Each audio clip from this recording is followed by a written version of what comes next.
Sebuah film yang di-remake dari judul yang sama di tahun 90-an dan dibintangi oleh aktor senior Amitabh Bachchan. Film ini pun rilis kembali di tahun 2012 dan sukses secara komersil karena yang memerankannya adalah aktor tampan kita yaitu Hrithik Roshan. Oke, tanpa berlama-lama mari kita masuk ke alur cerita filmnya. Dikisahkan di sebuah desa kecil bernama Manwa. Ada dua sosok penting yang diantaranya ada juragan tanah dan seorang guru bernama Chauhan Dinanath. Bisa kita lihat orang-orang lebih menghormati guru dibanding juragan tanah. Guru Chauhan sendiri memiliki seorang istri bernama Suhayini dan seorang putra bernama Pijay, tapi anak ini lebih akrab dipanggil Piju. Kebetulan di sana diadakan festival dan bersamaan guru mendapatkan info kalau surat izin pembangunan pabrik garam di desa ini telah disetujui. Tapi setelah itu terlibat perkelahian antara Piju dan temannya yang bernama Surya karena tidak adil dalam membagi koin dari hasil festival tadi. Namun tidak lama guru datang untuk melerainya. Si ayah pun menenangkan putranya itu lalu mengatakan, bila mata dibalas mata maka dunia akan buta. Dan bisa kita lihat sosok tinggi besar baru saja tiba di desa Manwa dan dia bernama Kancha.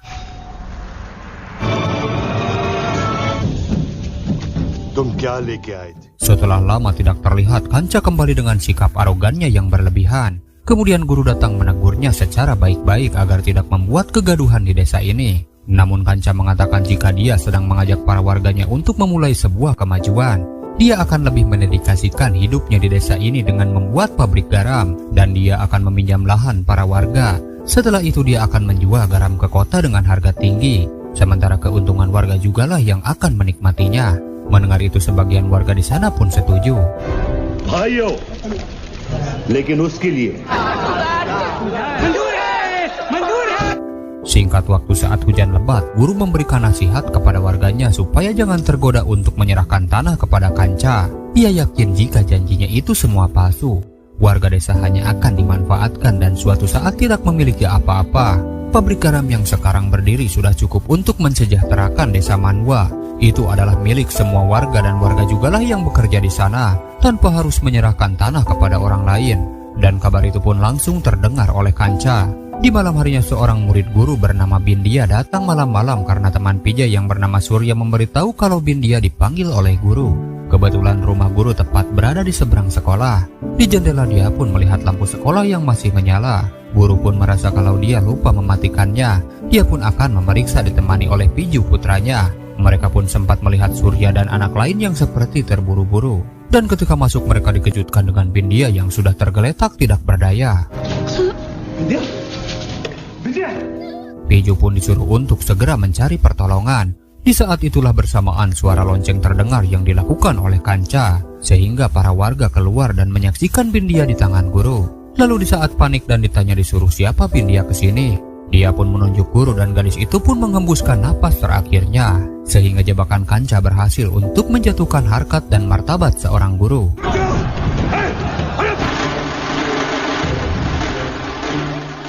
Para warga pun marah menganggap guru sudah menghabisi Bindia. Begitu juga rumah guru yang dibakar tak tersisa.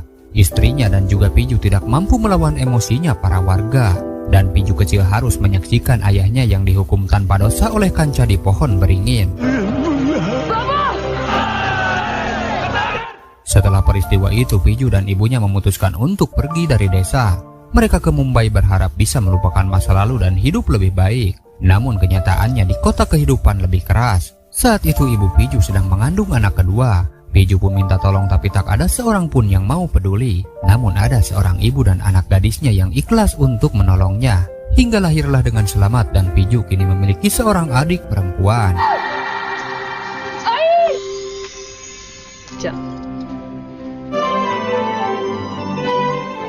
Singkat cerita, Piju pun ikut kerja dengan seseorang di pelabuhan. Saat itu dia melihat Kancha yang berada di mobil.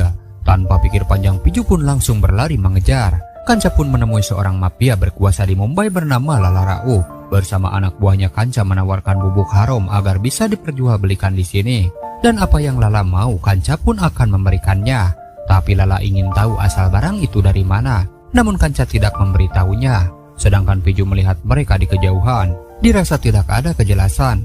Lala menganggap jika Kanca adalah seorang pembisnis rendahan tidak sederajat dengan dirinya. Bahkan dia juga menghina Kanca yang memiliki paras menyeramkan, sehingga Kanca pun marah dan dia diusir paksa dari sana.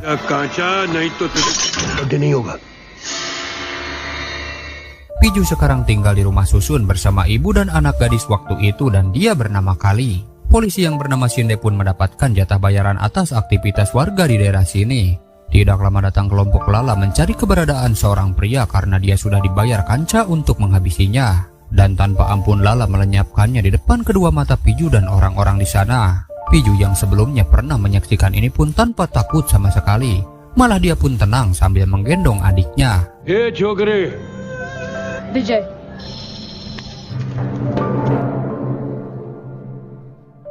Rupanya Shinde adalah tangan kanan si Kanca. Atas kejadian itu dia yakin orang-orang di rumah susun tidak akan ada yang mau bersaksi karena mereka telah disuap oleh Lala. Tapi dia ingat ada seorang anak umur 12 tahun yang melihat jelas kejadian itu.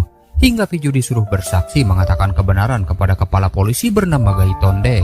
Dia disuruh tak usah takut, katakan saja apa yang sebenarnya terjadi di hari kemarin. Dia pun diperlihatkan beberapa orang dan disuruh melihat apakah ada salah satu dari mereka yang menjadi pelakunya. Dan ketika melihat Lala, dengan tatapan tajam sambil teringat pepatah mendiang sang ayah, Piju mengatakan kalau pelaku tidak ada di sini.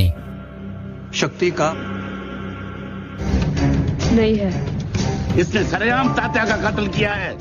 Meskipun Gaitonde meyakinkan kalau polisi berada di pihaknya, namun Piju dengan tegas sekali lagi mengatakan kalau dia tidak tahu sehingga Lala dan kawan-kawannya pun lolos. Ibunya pun marah karena Piju tidak jujur, dan Piju sendiri menginginkan keluarganya bisa kembali ke desa Manwa. Dengan caranya sendiri dia berharap jadi penguasa suatu hari nanti. Pikiran liar seorang anak 12 tahun membuat si ibu takut akan keselamatan Piju dan adiknya yang bernama Siksa. Tidak lama Kali muncul memberitahu kalau polisi Shinde mencari Piju. Akibat ulah Piju yang berbohong tentang kejahatan Lala, Shinde mendapat hukuman dan dia habis-habisan melampiaskan amarahnya kepada ibu Kali. Dan Piju pun tidak tinggal diam, dia pun berani untuk melawannya. Shinde pun hanya tertawa menganggap Piju yang seorang anak kecil mencoba menakutinya. Tapi bisa kita lihat bocah ini serius hingga Shinde ketakutan dan inilah yang terjadi.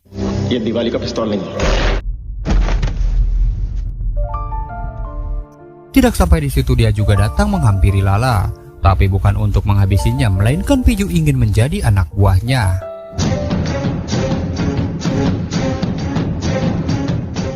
Singkat waktu 15 tahun kemudian kejahatan Lala Raup makin merajalela dan dia menjadi penguasa yang saling terhubung dengan mafia lain.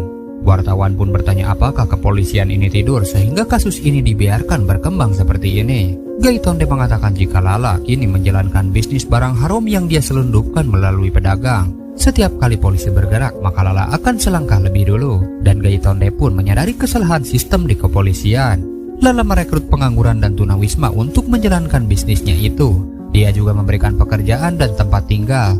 Para pedagang kecil secara tidak langsung dijadikan seorang mafia. Sebagai imbalan seluruh pengikutnya dituntut harus setia. Sedangkan wartawan kembali menanyakan apakah sosok Kanca terhubung dengan Lala. Gaitonde pun mengatakan dahulu Kanca menginginkan kekuasaan perdagangan di Mumbai, tapi dia tidak berhasil menggulingkan kekuasaan Lala Raup. Sedangkan di sebuah pulau bernama Manwa bisnisnya masih berjalan dengan lancar. Meskipun bisnis mereka berada di sebuah pulau, tapi akar-akarnya menembus Mumbai bahkan melebihi kekuasaan Lala. Dan Kanca sendiri masih menyimpan mimpi yang belum terlaksana, yaitu menguasai kota Mumbai. Dan selama dia masih hidup, Gaitonde tidak akan membiarkan hal itu terjadi. Kepolisian pun hanya ada bukti foto seorang anak bernama Vijay Chauhan. Dia adalah tangan kanan Lala Raup yang sangat cerdas. 15 tahun lalu dia ditebus dari penjara oleh Lala atas kasus penembakan seorang inspektur. Vijay sendiri adalah orang yang sederhana tetapi lebih rumit dari semuanya. Selama ini penghasilannya dia bagi-bagikan kepada warga. Dia pun tidak menginginkan uang, tetapi dia mendapatkan hati dari banyak masyarakat. Dan pandangannya seperti ingin meraih sesuatu dan menyimpan rahasia, tapi hanya dia sendirilah yang mengetahuinya. Dan inilah Vijay yang sudah dewasa, begitu juga dengan Kali. Berkat bantuan Piju, Kali pun berhasil membuka salon impiannya. Piju juga membawa salah satu pria berkebutuhan khusus yang diadopsi oleh Lala. Sebagian penghasilan Kali sisihkan di celengan untuk bekal nanti menikah. Namun mendengar itu Piju sedih karena saat ini dia tidak memikirkan sedikit pun tentang pernikahan. Kemudian di sisi lain siksa adiknya sekarang sudah berumur 15 tahun. Di setiap hari ulang tahunnya seorang pria misterius selalu memberikannya hadiah. Dan hal itu pun diketahui oleh Siksa sendiri. Jelas dia pun bertanya-tanya dari mana asal hadiah itu.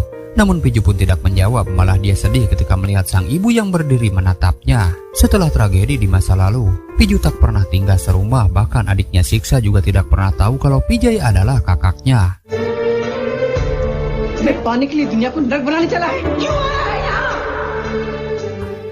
Di malam hari Piju yang stres hanya bisa menggenggam sebotol minuman. Saat itu tiba-tiba di tembok ada foto dirinya dan juga adiknya. Ternyata itu adalah kado ulang tahun untuk adik Piju. Kali dan warga di rusun tidak pernah melupakan kelahiran Siksa. Dan semua yang mereka lakukan karena Pijay sudah memperlakukan semua warga dengan baik.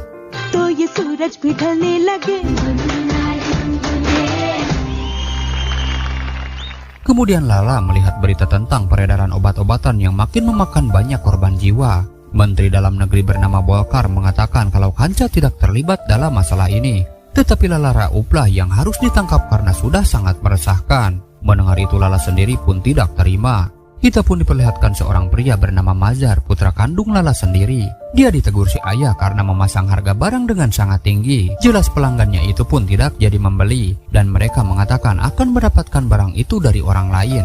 Mendengar itu Piju curiga pelanggannya beralih ke orang lain dan mendapatkan harga jauh lebih murah. Begitu juga Lala yang curiga mereka mendapatkan barang dari Kanca. Dan Pijay pun akan mencari tahu sendiri. Hingga diculiklah salah satu polisi bernama Baksi.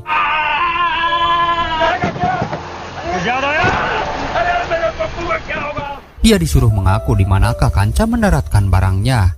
Yang pada akhirnya si polisi pun mengaku kalau barangnya disimpan di rumah Menteri Bolkar. Segera kabar itu Piju sampaikan kepada Gaitonde. Sementara di kediamannya Bolkar mengadakan pesta. Dan bisa kita lihat di tepi pantai dipimpin oleh anak buah Kanca bernama Santaram. Mereka memasukkan satu persatu barang haram ke rumah Bolkar. Dan rupanya seorang menteri pun terlibat perdagangan ini. Tidak lama dia terkejut ketika melihat Piju yang sudah ada menunggunya di toilet. Saat dia akan menelpon, Piju pun tetap tenang karena Gaitonde dan pasukannya akan segera tiba di sini untuk menangkap Bolkar. Dan sebentar lagi pemerintahannya pun juga akan runtuh. Dan di balik semua ini ada sesuatu yang Pijay inginkan, sehingga mereka pun melakukan kesepakatan bersama. Gaitonde pun menunjukkan surat resmi penggeledahan. Dan saat sebuah gudang dibuka, rupanya di sana tidak terdapat barang yang dimaksud.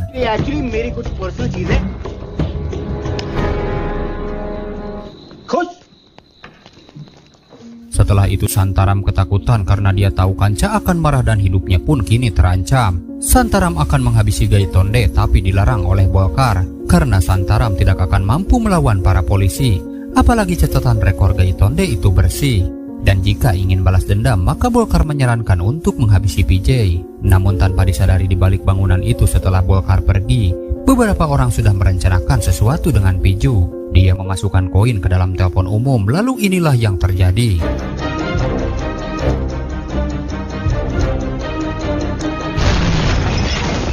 Beruntung Santara masih selamat, dan faktanya Piju melakukan ini karena dia tidak berpihak kepada Lala, melainkan dia ingin menguasai sendiri seluruh kota Mumbai. Untuk itu Piju mengampuni Santaram, asalkan dia berjanji dan bersedia setia kepadanya. Dia juga berpesan agar menyampaikan kepada Kanca jika barang-barang dari Manwa akan dia jual di Mumbai, dan keuntungan akan dibicarakan ketika nanti bertemu. Lalu atas beberapa pencapaian, Lala pun memberi imbalan kepada Pijay berupa beberapa wilayah untuk dia kuasai.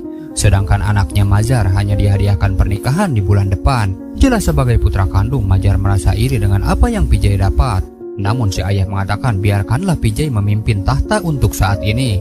Hingga di waktu yang tepat maka dia menyuruh anaknya itu untuk mengambil alih semua itu. Kemudian Lala tersadar jika sepatunya tertukar dengan Piju. Segera Piju akan menukarkannya kembali. Tapi tiba-tiba sebuah tembakan melukai Piju. Secara tidak langsung Piju sudah melindungi Mazhar dari maut.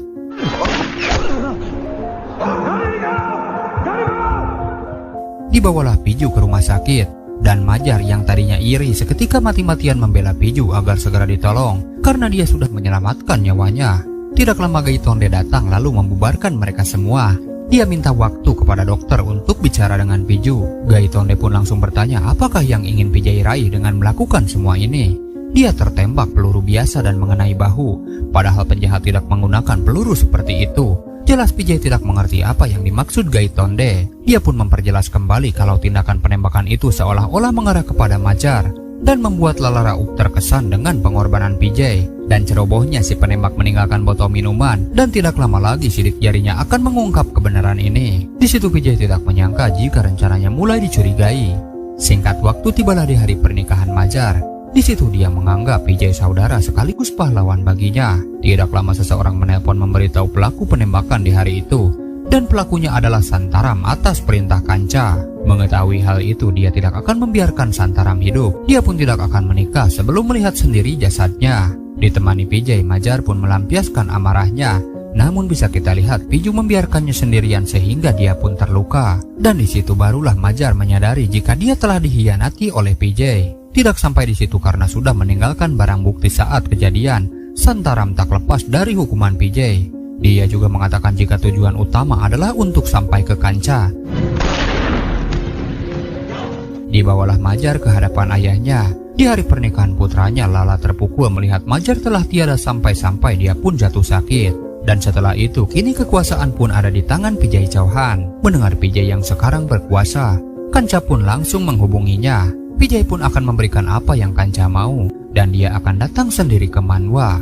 Sampailah Piju di desa Manwa. Saat melihat sekolah dia terpukul melihat masa lalu. Dia juga melihat rumah masa kecilnya yang sudah tidak berbentuk. Begitu juga pohon beringin saksi bisu pertemuan terakhir dengan ayahnya. Setelah bertemu, Piju pun tidak menunjukkan jati dirinya. Secara profesional Kanca menyambut kehadiran Vijay. Meskipun Vijay sangat membenci Kanca.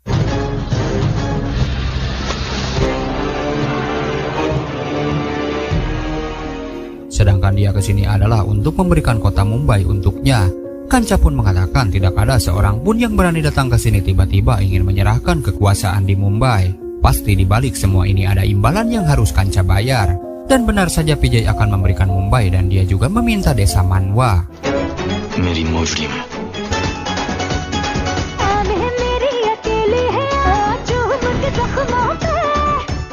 Lalu untuk membuktikan ucapannya, Vijay pun rela disiksa. Dan setelah itu masih ada syarat, yaitu Kanca meminta Vijay menghabisi Gaitonde. Jika itu terbukti, maka sebagai hadiah dia akan memberikan desa Manwa. Mendengar itu, Surya sebagai warga pribumi kecewa, tapi dia tidak mampu melawan. Singkat waktu setelah kesembuhan Lala Rauf, seseorang mengatakan kalau saat anaknya Majar tewas, di sana juga ditemukan jasad Santaram. Dan ketika bertanya Vijay kemana, mereka mengatakan kalau dia pergi menemui Kanca. Di situ barulah sadar jika Vijay telah mengkhianatinya. Sebagai bentuk balas dendam, Lala menculik adik Vijay, lalu menawarkannya kepada orang-orang. Dan kita pun tahu Vijay tidak akan diam dibantu seluruh orang-orang yang selama ini mendukungnya.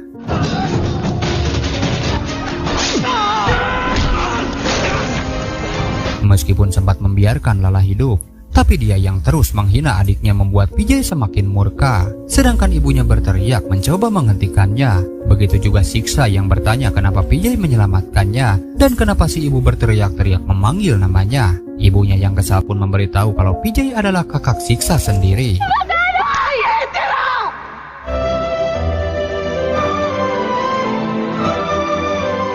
Setelah tahu kebenaran ini, Siksa memberanikan diri datang sendirian ke rusun. Dia juga kaget ketika melihat sebuah ambulan tertulis nama dirinya. Hal itu pun diketahui oleh Kali, lalu meminta seorang anak kecil memberitahu Vijay tentang kedatangan adiknya. Sontak ketika Vijay turun, dia begitu sedih sekaligus bahagia didatangi adik yang paling dia cintai.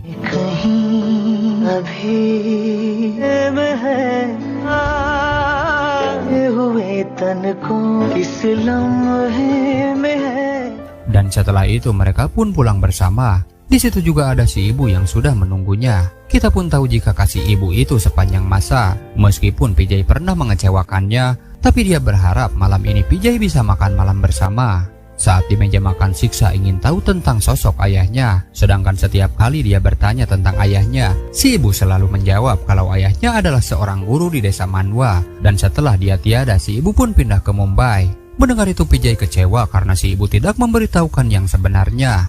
Vijay lalu menceritakan sosok ayahnya yang bernama Dinanath Chauhan, seorang guru paling berjasa di desa Manwa.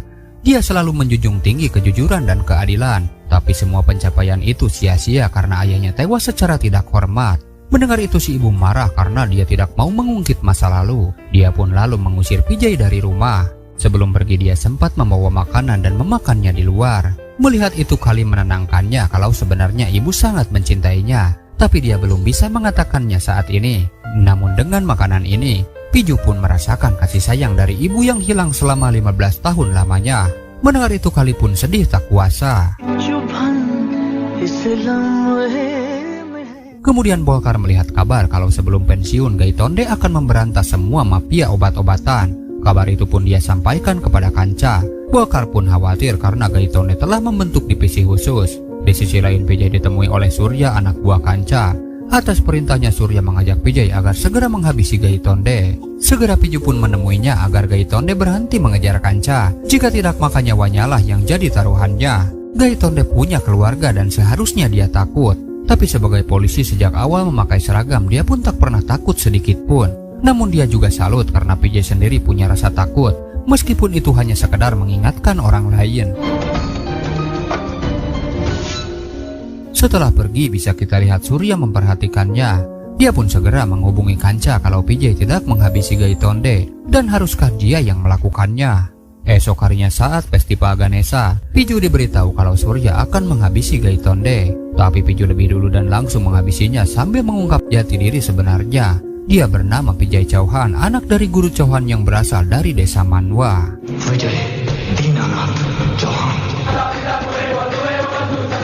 Kabar itu pun ramai diberitakan, sampai si ibu mendatangi kantor polisi ingin bertemu dengan Gaitonde. Gaitonde kemudian menemui Piju. Dia langsung menunjukkan foto Surya yang cukup memberi petunjuk jika Vijay Chauhan ingin menjadi penguasa di Mumbai. Dan dia juga tahu kalau Lala hanyalah sebagai perantara, karena tujuan utamanya adalah Kanca. Dia menyuruh Piju untuk menyudahi semua ini karena tidak ingin ada lebih banyak korban lagi. Namun ini rencana akhir sejak 15 tahun silam dan Piju tidak akan bisa dihentikan. Mendengar itu Kali sangat terpukul mengetahui fakta sebenarnya. Dirasa sudah saatnya Kali mengungkapkan jika dia sudah tahu Piju akan pergi jauh. Dia tahu Piju tidak akan kembali. Dia memintanya agar tidak mengkhawatirkan ibu dan juga siksa adiknya. Dialah yang akan merawat dan membesarkannya. Padahal kata-kata itu sindiran keras supaya Piju berpikir dan menyudahi semua ini. Namun kita pun tahu kesedihan tidak akan pernah membiarkannya untuk mundur satu langkah pun. Sebelum pergi Piju menunjukkan sebuah celengan. Diam-diam selama ini dia juga menabung untuk menikah dengan Kali. Dan melihat ini jelas membuat Kali bahagia.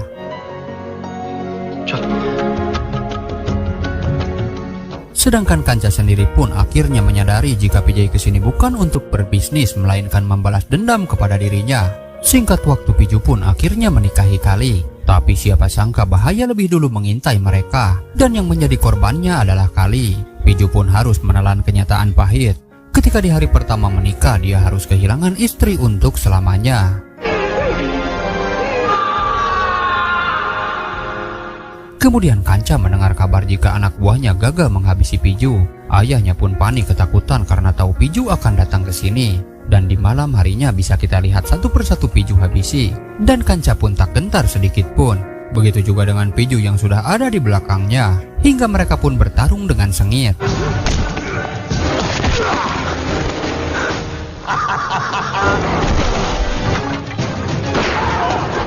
Tapi karena banyaknya pasukan Kanca, Piju pun dibuat tak berdaya. Dan dia juga harus menyaksikan ibu dan adiknya yang lebih dulu sampai di sini.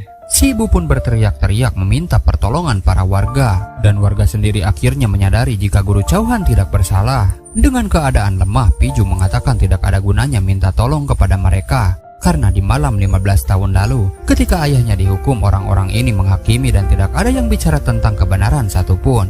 Dengan amarah yang sangat besar, pada akhirnya kebenaranlah yang akan menang. Piju bangkit lalu menghukum Kanca seperti apa yang dilakukan kepada ayahnya. Dan balas dendam hanya akan melahirkan balas dendam lain di kemudian hari. Apakah dengan cara ini ayahnya bisa kembali? Tentu tidak, karena semakin banyak pula lah orang yang menjadi korbannya. Dan sebelum pergi si ibu pun mengatakan jika di kehidupan berikutnya dia sangat ingin sekali lagi menjadi ibu bagi Piju. Dan setelah itu Piju pun pergi dengan damai. Lalu film pun sudah berakhir. Terima kasih sudah menonton. Sehat-sehat untuk semuanya.